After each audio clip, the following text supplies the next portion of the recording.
Looking for soft spots makes you squishy. Feelings are not emotions. Let me show you what I mean, and why you should avoid embarking on an emotional snipe hunt.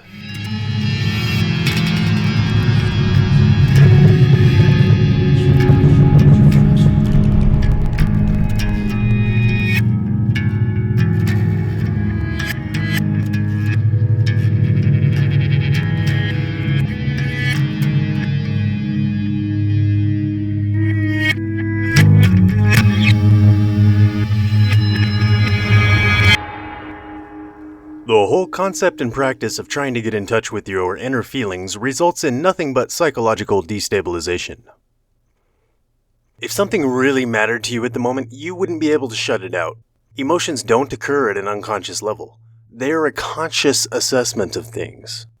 To ask yourself, how do I feel right now? And to mean feel in the incorrect sense, conflating it with emotion, triggers not a process of discovery, but of invention. The ink blot is just an ink blot until you go about intentionally trying to pull some meaning from it, but there's nothing to pull. The ink spread arbitrarily, and the meaning is entirely of your own making. Same for your internal physiological state. When no emotional state is making itself clearly known, it means you haven't resolved into one, that you're between strategic states, because there's no clear need to lean in any particular direction at the moment. So if you go looking for how you feel, you're deciding to try to implement an emotion without any appropriate context.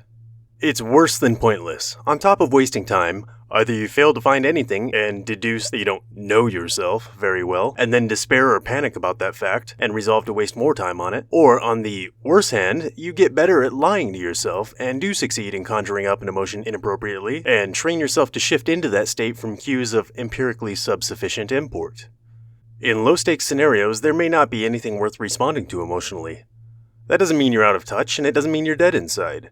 Every emotion has its natural reasons, and you're not doing yourself any favors by watering those reasons down.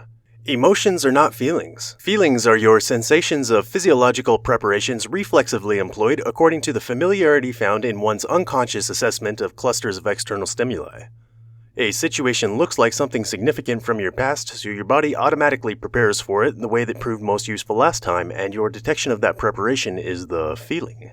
Since you always have more than one goal, situations are complex, so your body is typically cued to prepare for a lot of things at once.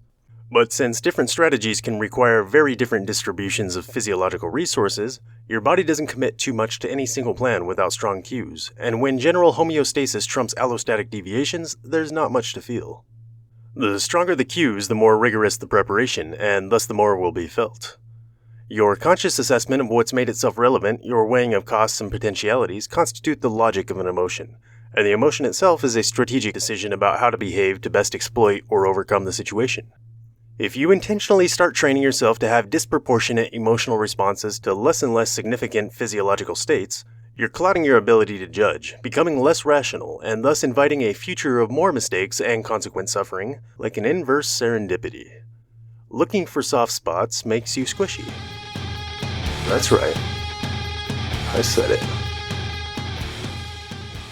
Hey guys, quick note before I go. I know some of these podcast topics are a little goofy, so if you like the way I think, but you really want to take advantage of the best of what my brain has to offer, look up my books on Amazon or Audible. My first book, Augmenting Willpower, is a field manual for human psychology that emphasizes personal accountability, while my second book, An Idea is Not a Product, is a guide for building routines and systems that force you to put your money where your mouth is. Both titles are available in all formats, so you can listen to the audio on the go, easily search topics by keyword in the ebook, and the paperback fits right in your pocket.